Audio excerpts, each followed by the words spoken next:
بسم اللہ الرحمن الرحیم۔ السلام علیکم۔ مکہ کے شریف اور امیر گھرانوں کا دستور تھا کہ جب ان کے نوزائیدہ بچے 8 دن کے ہو جاتے تو وہ انہیں دودھ پلانے والی ایسی خصوصی عورتوں کے حوالے کر دیا کرتے جو صحراؤں میں رہتی تھیں۔ ان عورتوں کو فن دایا گیری میں خاص مہارت حاصل ہوتی۔ وہ شرفائے شہر کے ان شیرخوار بچوں کو اپنے ساتھ صحرا کی کھلی فضا میں لے جاتی اور وہیں ان کی تربیت اور پرورش میں مصروف ہو جاتی۔ ان خدمات کا انہیں باقاعدہ معاوضہ ملتا۔ بچوں کی پرورش کرنے والی یہ صحرانورد عورتیں اکثر مکہ میں آتی جاتی رہیں اور اپنی پسند کی شیرخوار بچوں کی تلاش میں رہتیں۔ جب ایسے بچے ذرا سیانے ہو جاتے تو انہیں ان کے والدین کو لوٹا کر اپنی محنت کا معقول معاوضہ وصول کر لیتی۔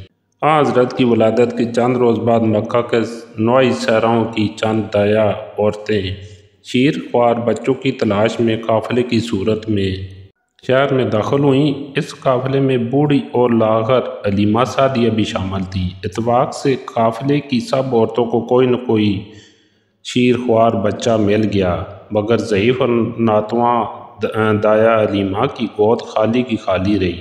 حضور صلی اللہ علیہ وسلم کی والدہ نے تقریباً تمام عورتوں سے آپ کے لیے بات چیت کی، مگر اس خیال سے کہ ایک یتیم بچے کے گھر سے کیا معاوضہ ملے گا، ہر دایا آپ کو گود لینے سے انکار کرتی رہی۔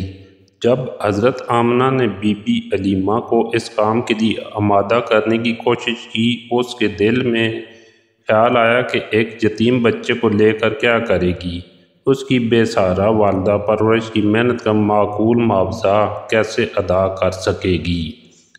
چنانچہ باقی دایوں کی طرح اس نے بھی اس شیرخوار بچے کو گود میں لینے سے معذوری ظاہر کر دی۔ اتنے میں دایا عورتوں کا قافلہ صحرا کی جانب واپس پڑنے لگا تو علیمہ کو اور کوئی کام نہ ملنے سے فکر دامن گیر ہوئی۔ وہ سخت شش و پنج میں پڑ گئی کہ اس نے اپنے خاوند حارث سے صلاح مشورہ کیا۔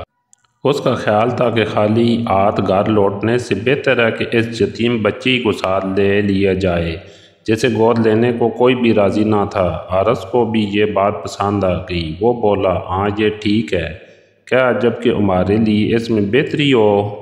چنانچہ علیمہ سعدیہ نے بالآخر حضرت آمنہ کی تجویز قبول کر لی اور حضرت صلی اللہ علیہ وسلم کو گود میں لے لیا۔ اس رسمی کارروائی کے بعد دونوں میاں بیوی قافلے کے ہمراہ اپنے صحرائی خیمہ کی طرف لوٹنے کی تیاری میں مصروف ہو گئے۔ علیمہ سعدیہ کے پاس سواری کے لیے فقط بھورے رنگ کی ایک دبلی پتلی گدی اور دودھ کے لیے ایک بوڑھی اونٹنی تھی۔ ان دنوں مکہ کے گرد و نواح کا علاقہ سخت خشک سالی اور شدید قحط کی زد میں تھا۔ جانوروں کے لیے چارہ مہیا کرنے میں بہت دقتیں پیش آتی تھیں۔ آتے وقت بی بی علیمہ اس دبلی پتلی اور بھوکی پیاسی گدی پر سوار ہو کر بڑی مشکل سے پہنچی تھی۔ راستے میں ان کی مریل گدی قافلے کی باقی گدیوں سے بار بار پیچھے رہ جاتی۔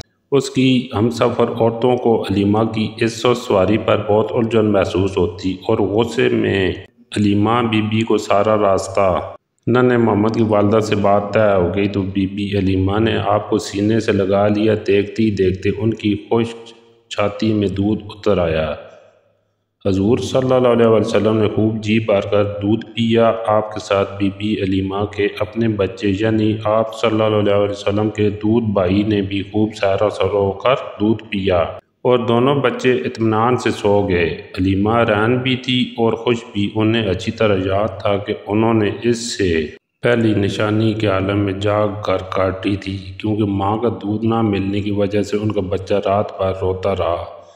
اسے اونٹنی کا دودھ بھی میسر نہ آ سکا، کیونکہ بوڑھی اونٹنی کے تن بھی خشک تھے۔ بی بی علیمہ کا شوہر حارث اپنی بوڑھی اونٹنی کے پاس گیا تو کیا دیکھتا ہے کہ اس کے تن دودھ سے لبالب بھرے ہوئے ہیں۔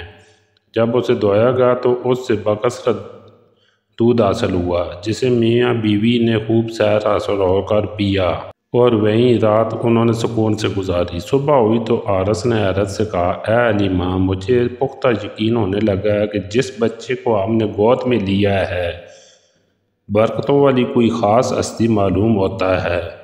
علیمہ مسکرائیں اور بولیں، مجھے بھی ایسی دکھائی پڑتا ہے، کیونکہ ہم پر تو ابھی سے ہی برکتیں اور نعمتوں کی بارش شروع ہو چکی ہے۔